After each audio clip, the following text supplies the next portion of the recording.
องไม่ป่าหนา3 หลอดสกไข่ขมาสู่เพื่อนกลินาฟรีไฟประสานมากับสายสุ่มในวันนี้นะ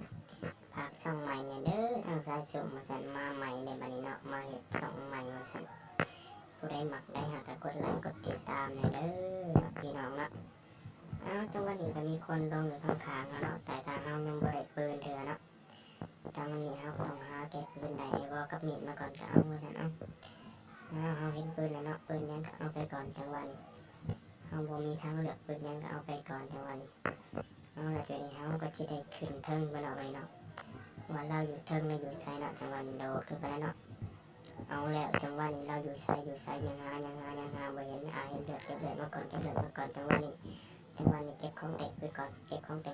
ดี๋ยวจะขอมาก็เอายังก็เอาเนาะจังวันนี้เนาะเราต้องคอยไปคอยแนมคอยเบิ่งเนาะเผื่อว่ามียังอยู่เทิงอยู่นานอยู่หลังเนาะเราจะได้รู้แล้วก็จะได้ปรับตัวทันเนาะพี่น้องเนาะเอาละจังหวะนี้เราต้องหาต่อไปจังหวะนี้เอาว่าจังไดได้ปืนมาเพิ่มอีกแล้วว่าซั่นเอากดปิดพี่น้องกดปิดขออภัยพี่น้องจังหวะนี้ได้ลูกซองมาแล้วเขาสิแน่นเทิงหลังคาได้บ่นี่ว่าเห็นคนบ่เอาเห็นพอดีพี่น้องเนาะเห็นพอดีขอเปลี่ยนปืนจักขู่เลยขอหัวจักบาทเลยเนาะหัวจักบาทเลยเนาะจังหวะนี้เราได้สังหารไปแล้ว1ว่าซั่นเนาะสังหารไปแล้ว1เราต้องคอยไปเนาะต้องมองเลยเนาะอันนั้นบ่ได้อุบามบ่ได้เนาะจังหวะนี้มีคนแล่นมาทางซ้ายมือเฮาซั่นซับสโคปบ่ถึกเนาะถือโดนแต่บ่แตกเนาะพี่น้องเนาะบ่ถึกหัวเนาะพี่น้องเนาะเอาแล้วจังหวะนี้เขาสิขึ้นเทิงบ่เฮาสิได้เบิ่งอยู่เทิงได้บัดนี้จังหวะนี้เขาขึ้นเทิงซับสโคปใส่แตกพี่น้องเลยจังหวะนี้สายสุ่มเห็นแล้วสายสุ่มเดินแล้วจังหวะนี้สายสุ่มสังหารไปแล้ว2เนาะจังหวะนี้ที่มีคนมาเพิ่มหรือบ่มาเพิ่มว่าจังหวะนี้เราต้องค่อยๆเป็นค่อยๆไปเนาะซึ่งดอกมองก่อนเนาะจังหวะนี้ดอกมองก่อนว่าสิมีคนมาบ่เนาะจังหวะนี้เราก็ต้องเล่นหาคนว่าซั่นเนาะบ่ผิดอีกแล้วพี่น้องขออภัยว่าซั่นเนาะเอาแล้วจังหวะนี้ว่าจังไหนจังหวะนี้มีคนบ่หรือบ่มีคนบ่เอาแล้วจังหวะนี้มีคนหรือบ่มีเฮาก็อยู่เทิงราคาเนาะเฮาอยู่สูงกว่าหมู่ว่าซั่นเนาะเอาแล้วมีหรือบ่มีเฮาก็แนมเห็นอยู่รุมเนาะว่าซั่นเนาะเอาแล้วจังหวะนี้วันได้ไผช่วยและสังหารไปอีกแล้วเนาะจังหวะนี้เฮาก็แล่นหาคนก่อนว่าซั่นเนาะเก็บลูกปืนไปก่อนมีเลือดอยู่กล่องเดียวพี่น้องเอาแล้วจังหวะนี้เป็นไงโอ้ยกดผิดเอาแล้วจังหวะนี้อย่าเผายิงจังหวะนี้นางลงแล้วซับสโคปใส่แตกบ่แตกพี่น้องแตกพี่น้องเอาแล้วจังหวะนี้เราก็ต้องยอมมองก่อนว่ามีคนมาหรือบ่มีเนาะเอาจังหวะนี้มีคนแล่นทางหน้าเฮาซับสโคปใส่จังไดแตกหรือบ่แตกพี่น้องแตกจังหวะนี้ยังผู้หนึ่งเนาะที่บอกเข้าไหลกันมาหรือว่าตายแล้วก็บ่ฮู้เฮาก็บ่สนใจเนาะ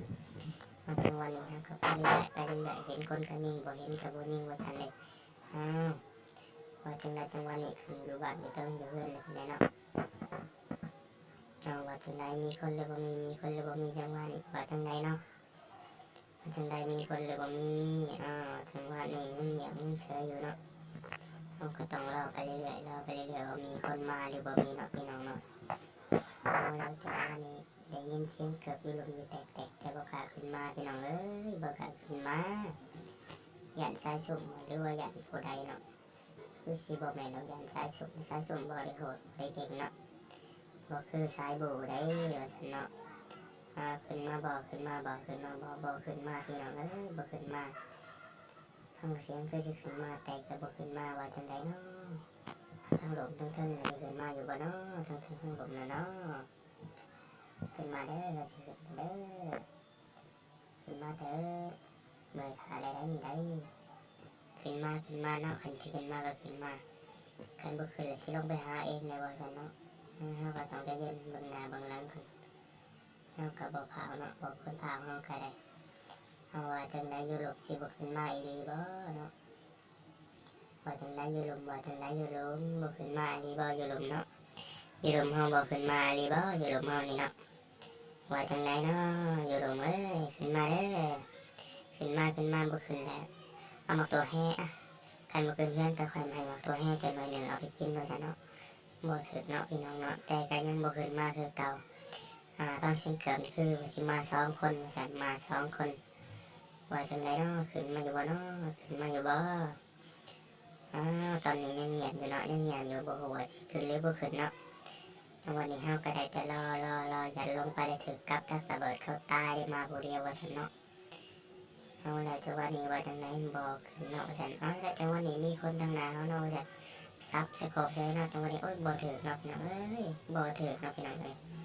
เอาแล้วจังหวะนี้ในเมื่อเขาบ่ขึ้นเฮาก็เตรียมตัวสิลงในจังหวะนี้เนาะคันเขาบ่ขึ้นเฮาก็สิลงในเนาะมานี่ลงก่อนเนาะมานี่เนาะแล้วจังหวะนี้เฮาก็ต้องแล่นหาคนเนาะว่ามีคนอยู่ในบ้านยิงทางหลังยิงทางหลังผู้เบาแสดงจะยิงแตกเนาะพี่น้องเนาะ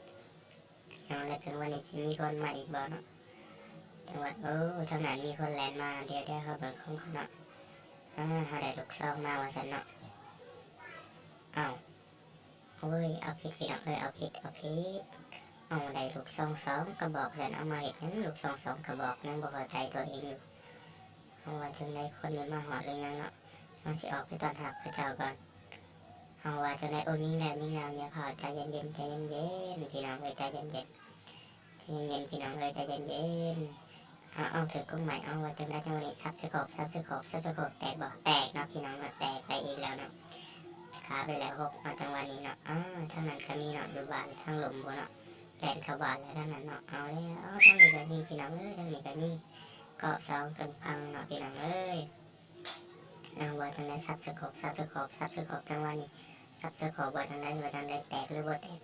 แตกเนาะจะเขาจังหาสิแตกแต่เขาแตกไปแล้วเนาะพี่น้องเนาะแตกไปแล้ว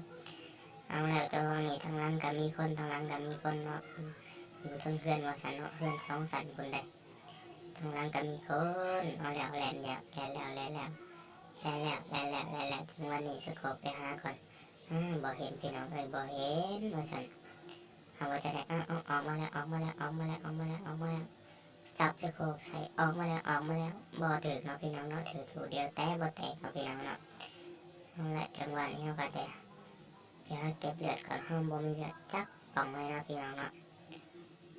เบิ่งสิเขาสิมีเลือดในเฮาบ่บ่มีเลือดเนาะพี่น้องเนาะเสียดายบ่มีเลือดจังหวะนี้ว่าจังได๋หาเลือดต่อไปเขาก็มาหาเลือดอยู่บนกองคนตายตรงนี้ก่อนเนาะว่าสิมีเลือดบ่เนาะบ่เห็นเนาะพี่น้องบ่เห็น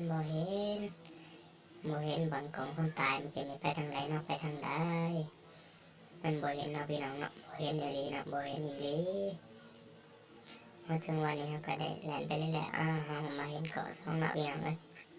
เห็นเกาะ3แล้วบัดนี้เขาก็จะได้ขึ้นอยู่ถึงหลังคาขึ้นได้ว่าซั่นเนาะจังหวะนี้ว่าจะได้อย่าเผายิงจังหวะ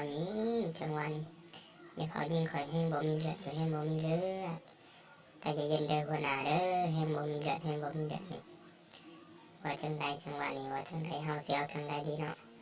เฮาก็สงสัยเฮาสิได้ขึ้นหลังคาบ่ว่าซั่นเนาะสินั่งแนมอยู่นี่คือสิบ่ได้ดอกเนาะตัดสินใจขึ้นหลังคาเลยเนาะพี่น้องเนาะมาขึ้นไปถ่ายอยู่หลังคาบ่ล่ะเด้อบัดนี้เด้อเฮาส่องหาจังไดก็บ่เห็นโอ้ยังออกมาแล้วเมื่อกี้นี่ยังมาแล้วบ่เป็นหยังขึ้นถ่ายอยู่หลังคาก็ได้เนาะพี่น้องเนาะเฮาต้องค่อยๆไปเนาะว่าซั่นเนาะว่าจังหวะนี้ทางหน้าก็มีทางหลังก็มีเฮาสิรอดหรือบ่รอดก็ยังบ่ฮู้ตอนนี้ว่าจังไดทางหลังทางหน้าเอาจังไดดีเฉพาะนี้จังหวะนี้เอาเห็นแล้วเนาะยางมาแล้วนี่เฮาค่อยๆออกไปจีสิว่าเพิ่นเนาะจะปาดเนาะเพื่อว่าเพิ่นสิแตกว่าซั่นเนาะแล้วจังหวะนี้ว่าจังไดเขาแล่นเข้าบ้านก่อนเนาะพี่น้องแล่นเข้าบ้านแล้วว่าจังไดเฮ็ดจังได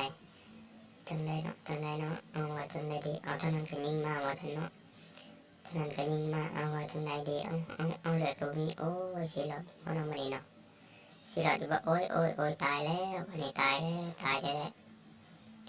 สิหลอดหรือบลอดสิหลอดหรือบลอดก็มาลุ้นกันเบิ่งว่าสิหลอดหรือบลอดสายสุ่มสิอยู่ได้โดนสำได้เลยอีก15 คนเนาะตอนนี้ขาไปแล้ว